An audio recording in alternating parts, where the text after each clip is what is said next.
Good morning ulit guys. Buwan ng malakas na ulan. Ayan. Small falls.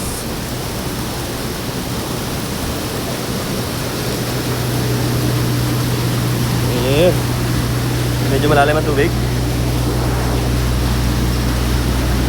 Ayan.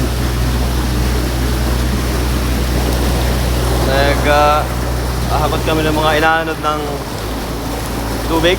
Kasi nakarang araw malakas ang ulan. Ayan. Ayan, kasama kong tarantyang hapon.